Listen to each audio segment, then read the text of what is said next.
Mais uma vez, bom dia a todos, a paz do Senhor Jesus Cristo. Praticamente aí o mês de maio terminando e nós vamos fechar com chave de ouro, com alguns conselhos de sabedoria este mês de maio, esse último domingo do mês de maio. Vamos abrir nossas Bíblias em Eclesiastes capítulo 7. Nosso diácono auxilia aí o visitante no texto ao qual vai ser lido. O livro esse capítulo tem 29 versículos, nós vamos ler alguns versículos, pois com certeza, quando o pastor Fernando prega, o tempo é sempre escasso. Nós vamos ler somente alguns versículos e trabalhá-los em aplicações nesta mensagem deste domingo. Capítulo 7, versículo 1 nos diz: melhor é o bom nome do que o perfume caro, e o dia da morte é melhor do que o dia do nascimento. Melhor é ir à casa onde há luto do que ir à casa onde há banquete, pois a morte é o fim de todos os homens. Que os vivos reflitam nisso em seu coração. Melhor é a tristeza do que o riso, porque o rosto triste torna melhor o coração. O coração dos sábios está na casa onde há luto, mas o coração dos tolos na casa da alegria. Melhor é ouvir a repreensão do sábio do que a canção dos tolos. O riso do tolo é como o estalo dos espinhos debaixo da panela, é um absurdo. De fato, a opressão transforma o sábio em tolo, e o suborno corrompe o coração. Melhor é o fim de uma coisa do que o seu início. Melhor é o paciente do que o arrogante. Não te ires depressa no teu espírito, porque a ira se aloja no íntimo dos tolos. Não digas, porque os dias passados foram melhores melhores que os de hoje, porque essa pergunta não vem da sabedoria. A sabedoria é tão boa como a herança, e beneficia aqueles que veem o sol. Porque a sabedoria serve de defesa, assim como o dinheiro serve de defesa. Mas a vantagem da sabedoria é que ela preserva a vida de quem a possui. Deus Altíssimo, Deus de amor, Deus de poder, nós te amamos, te adoramos, te engrandecemos, te glorificamos, ó Senhor Jesus ressuscitado. Te exaltamos, ó Espírito, o mesmo Espírito que ressuscitou o Senhor Jesus dentre os mortos.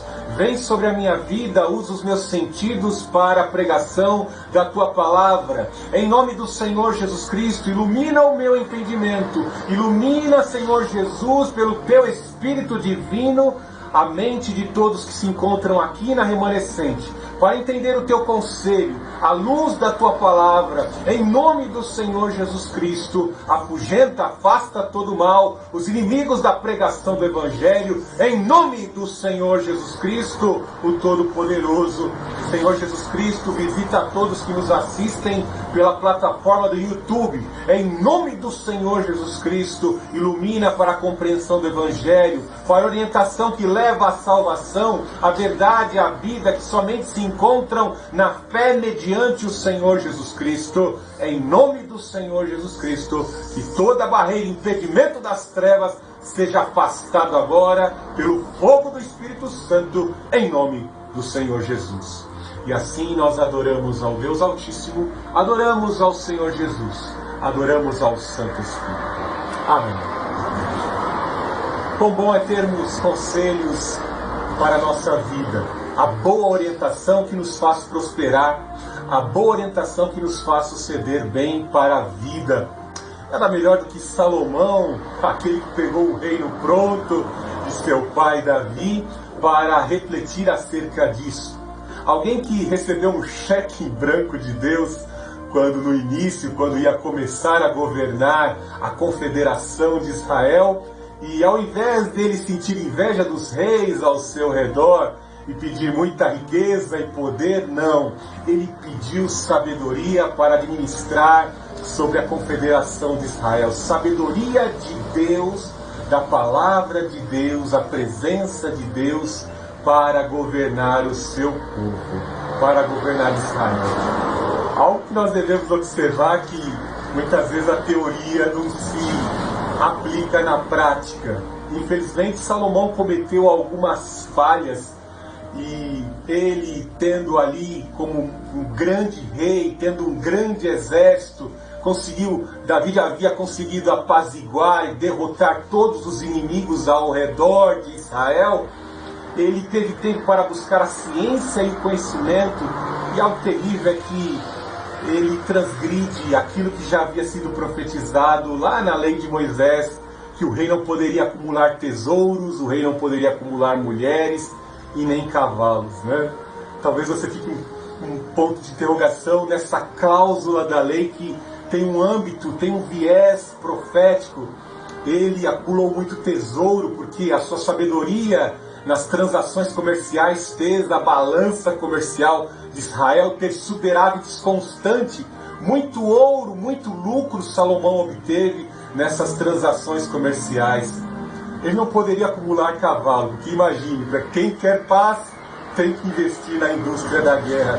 E os exércitos que venciam guerra eram exércitos que tinham boas cavalarias. Então ele aparelha o exército, compra os cavalos mais caros vindos do Egito, e tudo isso foi criando, de certa forma, um déficit de estado terrível para Salomão, que de repente começou a entrar em crise o seu governo.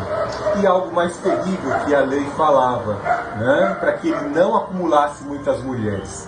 Ao invés de ter uma só mulher, como a palavra de Deus orienta os servos de Deus, os filhos de Deus, ele acumulou muitas mulheres. Muitas pessoas acham que Deus faz vista grossa a consequência do homem possuir várias mulheres, várias amantes, e achar que Deus passa impune. Não.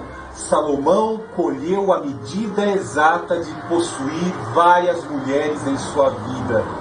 Veja que cada mulher que ele ganhava numa transação comercial, elas vinham junto com suas mucamas, com suas concubinas, com outras servas.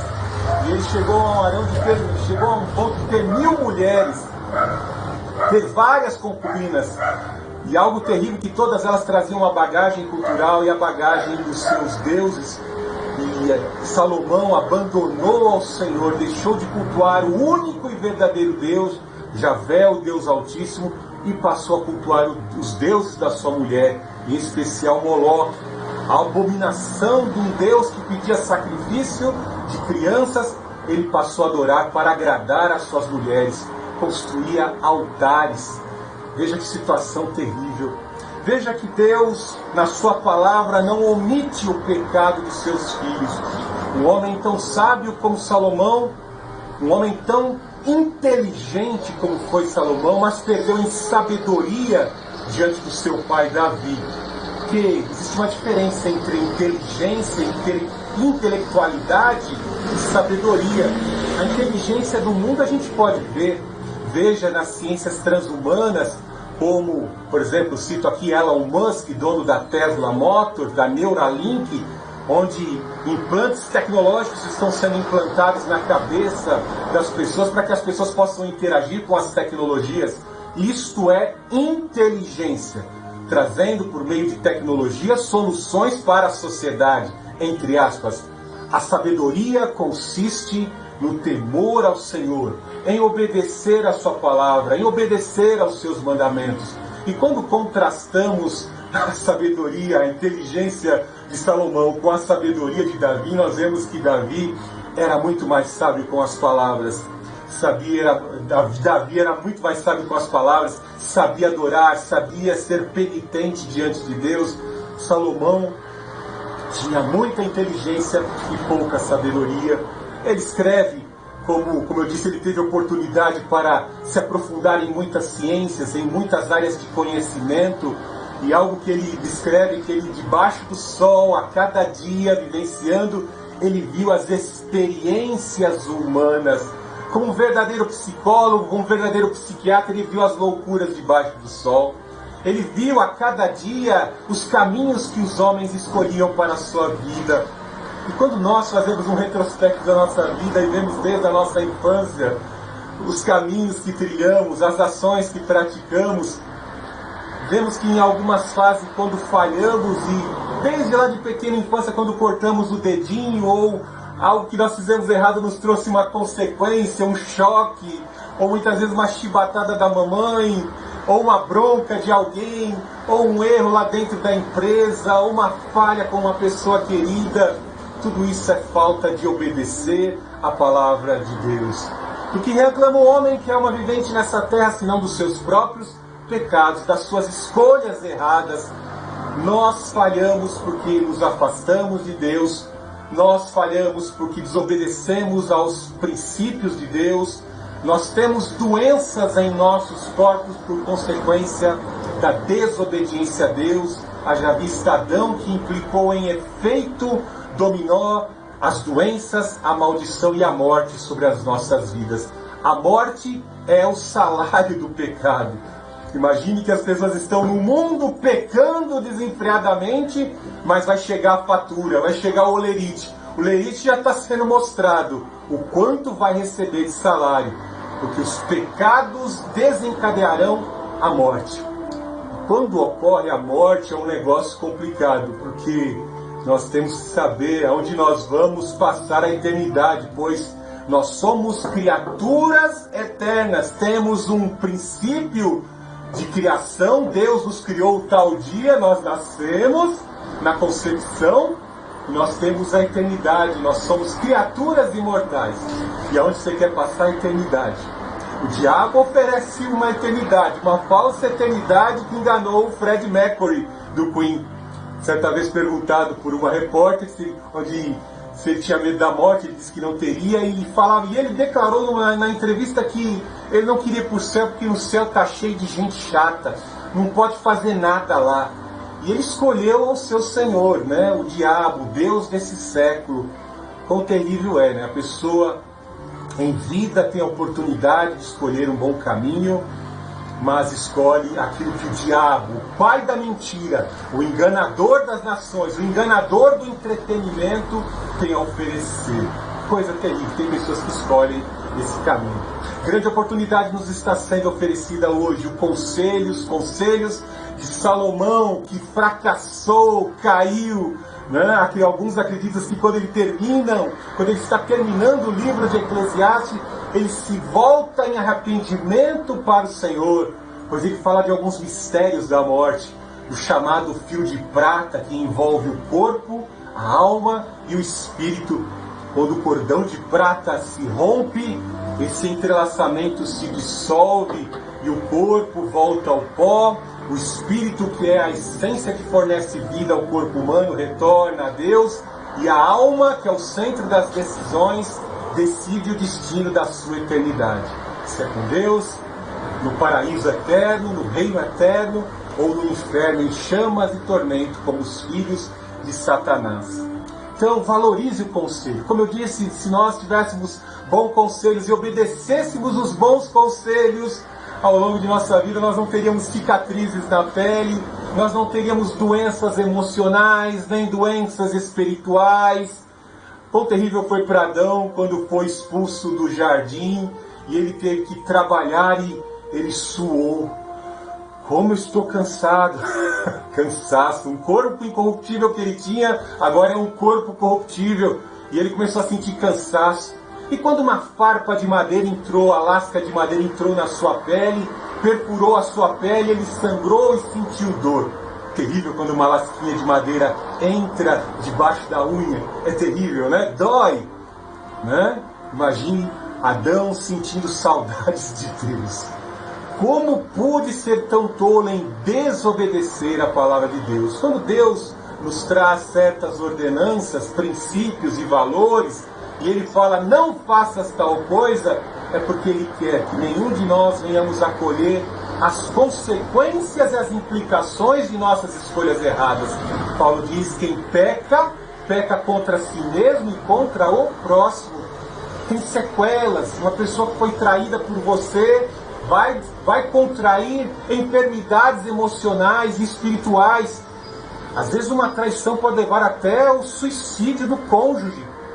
Os filhos, sem um direcionamento dos pais, podem se entregar aos vícios, porque não vem exemplo no pai e na mãe que vivem em pecados ou em práticas terríveis, note que os nossos pecados têm implicações terríveis, consequências terríveis, tanto para nós como para aqueles que estão ao nosso redor.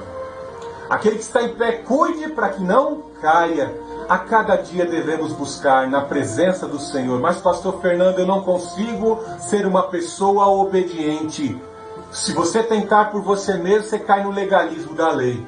E a lei vai te condenar. Porque homem nenhum consegue atingir os padrões de Deus. Como é que nós vencemos o pecado? Como é que nós vencemos os vícios? Como é que nós vencemos as tentações? Vencemos os pecados pelo poder do Consolador atuando em nossa vida. E recebereis poder ao descer sobre vós o Espírito Santo. E ser-me-eis minhas testemunhas em Jerusalém, Judéia e Samaria e aos confins da terra.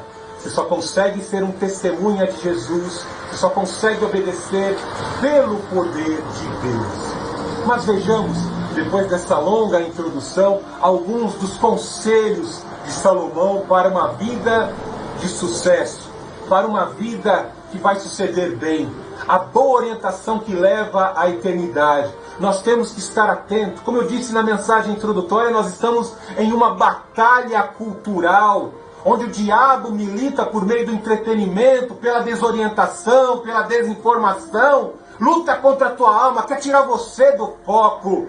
Um convite errado, para de ficar chorando aí, vamos lá pro boteco, para de ficar chorando aí, vamos em tal lugar, tem um lugar lá que, no inferninho, num barzinho ou em qualquer outro lugar, que vai entreter você e vai te trazer um falso prazer provisório. A tua luta e a tua dificuldade podem até aumentar depois de um passeio errado. E às vezes um passeio errado não tem volta. Um passeio errado às vezes não tem volta. Poderia contar inúmeros testemunhos aqui de uma pessoa que saiu para passear e não voltou para casa. Vejamos a sabedoria de Salomão no que diz respeito à essência de nascer e viver. Como eu disse, nós temos uma data exata em que nascemos. A ciência bíblica, que é suprema e irrevogável, diz no ensino de Jeremias que a vida começa na concepção. Quando o óvulo, quando o espermatozoide fecunda o óvulo ali, já começa a vida. O aborto é condenado diante de Deus. Deus condena o aborto. Veja que ele faz o contraste, a analogia entre o nascimento e o dia da morte. E o que aprendemos disso? Melhor é o bom nome do que o perfume caro, e o dia da morte é melhor que o dia do nascimento. Note que ele fala aqui acerca, contrastando a vida e a morte, o nascimento e a morte, e a boa reputação. É algo importante. Qual é a reputação que nós temos? Qual é a reputação que possuímos? Como somos conhecidos?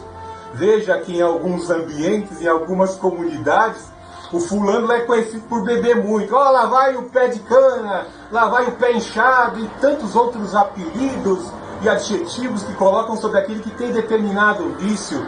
Vejam outros apelidos daquele que é o bandido temido, que já assassinou muitas pessoas e não cumpre pena. As pessoas ficam até com medo, porque o apelido traz o temor, né? Então a pessoa faz isso, a pessoa tem medo daquele, né? Ou seja, atrocidades, maldades e adjetivos maus, muitas vezes, expõem para a sociedade aquilo que a pessoa verdadeiramente é. Né? Então Salomão fala aqui do bom nome, da boa reputação. E como nós adquirimos uma boa reputação? Quando nós buscamos nos parecer com o Senhor Jesus Cristo. Nós temos que buscar parecer com o Senhor Jesus Cristo em nossas atitudes. Lá no Rio de Janeiro, um amigo meu falava, aqui no Rio os cristãos, os crentes são chamados, lá vai os Bíblia. Quando eu vim aqui na casa da minha esposa hoje, quando nós éramos amigos, eu vim às vezes para cá num horário mais tarde, que eu tinha que pregar em alguma igreja aqui da região, e eu vi aquele monte de crente na Avenida Sapopemba, né? Aí eu lembrava dessa ilustração do meu amigo lá do Rio. Olha quanto Bíblia tem aqui nessa região. Os crentes com a Bíblia e os seus filhos, todo mundo arrumadinho, com instrumento nas costas, para poderem louvar ao Senhor Jesus Cristo. Então, a boa reputação. Não basta somente ter a Bíblia debaixo do braço. as boas obras devem acompanhar. O apóstolo Pedro diz que essas boas obras, essas boas virtudes devem fazer parte do caráter do cristão para que ele tenha uma ampla entrada no reino dos céus. Pedro ensina na sua segunda epístola, capítulo 1, se em vós houverem essas virtudes, vos serão amplamente abertas as entradas do reino dos céus. Ser cristão e ter uma vida cristã aplicada nas virtudes. Não basta ser cristão, tem que obedecer, tem que amar e obedecer. Pecar, todos nós vamos pecar, ninguém é perfeito, mas existe o sangue de Cristo que nos purifica de todo pecado para que possamos caminhar. Se o diabo quer condenar você, no teu passado você fez isso é passado, deixando para trás as coisas que para trás ficam, avancemos para o alvo, que é Cristo Jesus. Veja o pecado de Davi. Davi adulterou, Davi cometeu homicídio, matou o seu soldado fiel, mas Davi no Salmo 51 pede perdão, e o profeta de Deus, o boca de Deus, ali Natã, chega a ele e diz: o Senhor perdoou o teu pecado, vosso pecado perdoarei, os vossos pecados não me lembrarei. Mas quando nós pedimos perdão, o Senhor nos purifica do pecado, expurga o mal de nós, e nós somos mais uma vez justificados. O que é ser justificado? Você é tornado justo pela obra do Senhor Jesus na cruz do Calvário. Então veja aqui que ele contrasta o bom nome, a boa reputação. A boa reputação é melhor que o perfume caro, né? Lembra das más obras dos filhos de Jacó? A família patriarcal, a família que Deus tinha um plano de salvação, cometendo atrocidades, afundada na cultura pagã dos siquemitas, com arrecadas na orelha, parecendo os mundanos, nem pareciam a família do plano de salvação, né? E aí quando eles cometem aquela atrocidade, mataram todos os siquemitas, mataram o príncipe Siquém, mataram Amor, o senhor daquela terra, né? Nós vemos que Jacó vê todo o produto de roubo que os seus filhos fizeram na terra dos siquemitas, e ele fala: vocês me fizeram cheirar mal entre os habitantes dessa terra. As nossas más obras produzem odor, produz fedor diante de Deus. O Criador Supremo vê as nossas obras, más obras, com mau cheiro, com cheiro fétido. Veja que ele fala: não adianta você ser cristão e produzir fedor. Você tem que produzir boa fragrância, né? Então zele pela tua reputação. E por que a morte é melhor que o nascimento? Porque tem pessoas que começam bem, tem pessoas que começam num lar cristão. Veja, Karl Marx nasceu num lar cristão e morreu sendo um dos maiores satanistas da história. Trocou de Deus, trocou o Deus verdadeiro, o Deus da reforma protestante, para o Deus demônio, Satã, o inimigo maior da humanidade. Escreveu poemas de adoração a Satã. Tem gente que começa bem e termina muito mal. Veja como Saul começou bem e terminou mal. Lá em 1 Crônicas capítulo 6, Esdras escreve lá nos textos de Crônicas que ele foi condenado porque consultou a bruxa. Tem pessoa que começa num lar que cultua o Deus certo, tá tudo certo, ele cresce ali, num lar cristão, mas de repente, ao longo da história, na trajetória da sua vida, o diabo vem com seus agentes oferecendo novos deuses. Olha o Deus do quadrinho aqui, o Batman. Olha o Deus aqui, o galã do filme, corte cabelo igual a ele, usa roupa igual a dele. O diabo vai investindo por meio do encantamento, do entretenimento, da cultura pagã desse mundo, e vai colocando outros deuses. Quão terrível é, às vezes, cristãos dentro da igreja, né? Eu vou pregar em igrejas grandes, às vezes, aí eu vejo lá o menininho lá com o Ben 10, o boneco do Ben 10, dentro da igreja, o bonequinho do Homem de Ferro, o bonequinho do Batman, do Hulk, né?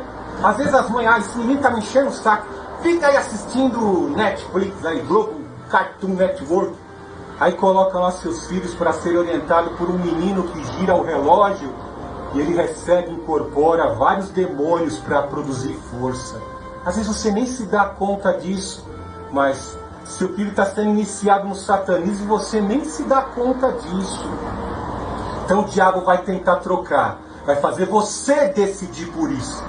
né? Você decidir por isso. Ó, tira esse Jesus aí, que esse Jesus só fala não para você. Tudo que você quer fazer, ele fala para você não fazer. Troca de Deus. Usa esse Deus aqui, ó, que esse Deus aqui, ele não fica no seu pé, ele deixa você fazer o que você quiser, ele não é exigente, Esse Deus aqui, troca de Deus, ele vai fazer isso. Aí você começa a mudar o seu visual e você fica parecido com o seu ídolo. A mulher é a mesma coisa, perde a humildade, a simplicidade, depois ela quer ser igual àquela Feminex lá da televisão. E é algo terrível.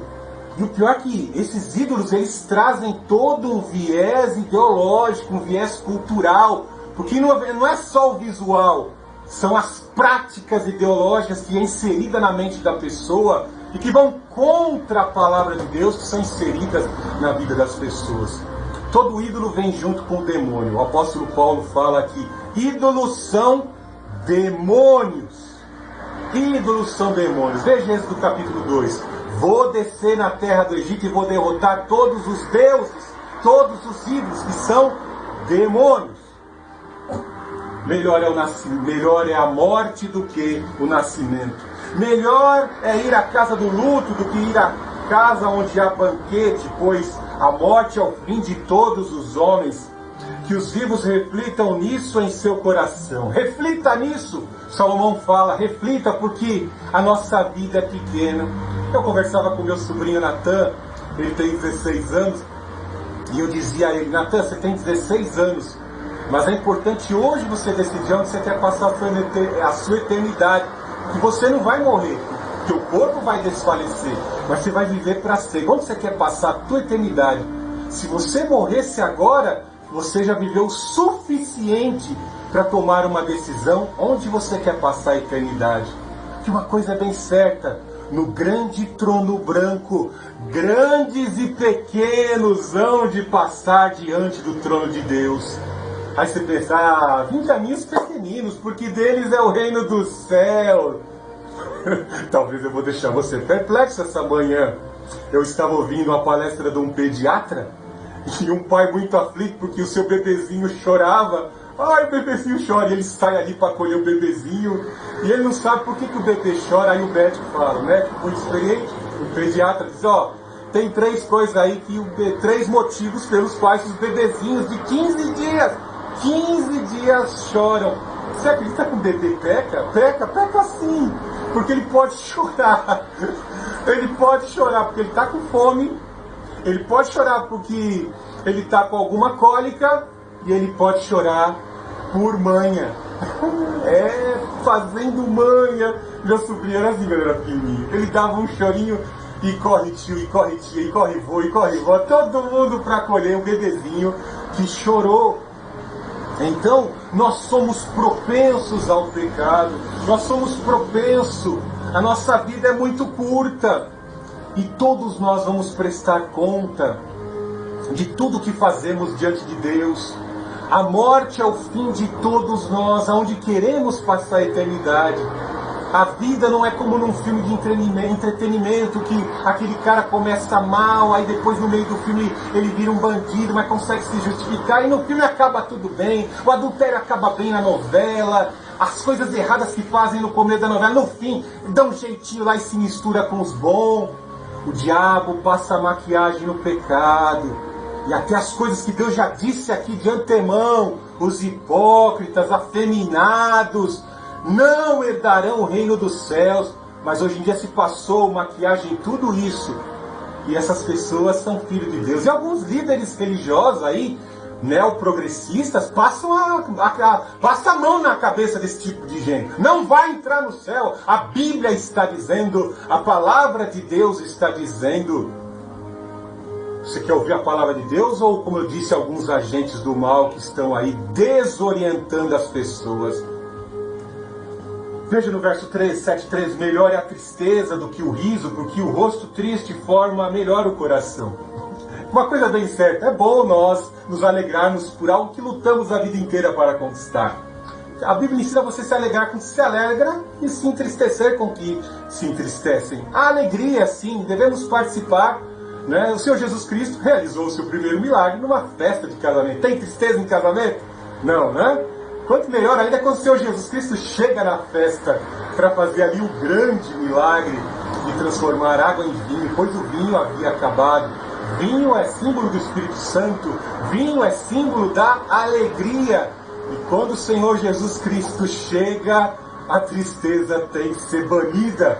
Ele traz alegria, ele revigora a alegria por meio do vinho novo em nossa vida.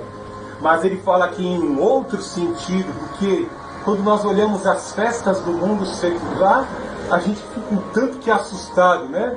Veja a abertura, a festa da convenção de abertura do túnel de São Gotardo. É uma grande festa ali, onde peças teatrais invocam os demônios debaixo da terra. Coisa terrível, né?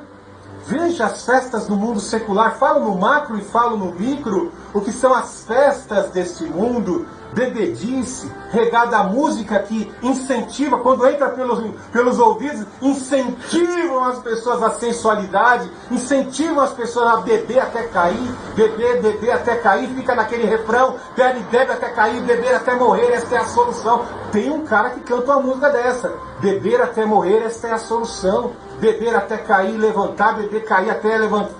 Veja que coisa terrível, as festas do mundo secular incentivam toda forma de promiscuidade, de destruição do ser. É nesse sentido que Salomão fala que é tristeza, porque ali dentro daquela festa, os que bebem, os que sensualizam, os que marcam estendem da festa o seu local, o seu caminho de prostituição, já estão condenados. Vão passar a eternidade distante do verdadeiro Criador, vão passar a eternidade com o falso Criador, descrevendo aquilo que o evangelista Marcos nos fala no capítulo 9, verso 45, que o inferno foi criado para Satanás e seus anjos. Não era para que os homens, a criatura, máximo da criação de Deus, fossem para lá, mas quando os homens persistem na reincidência do pecado, é para lá, junto com os anjos caídos, no inferno de fogo ardente, onde o verme não morre e a chama não se apaga, é lá que passarão a eternidade. Veja verso 4, o coração dos sábios está na casa do luto, mas o coração dos tolos na casa da alegria. É no luto, no velório que nós fazemos aquela reflexão da vida. Aquele que está ali no caixão, onde todos os entes queridos choram, pranteiam, ficam ali.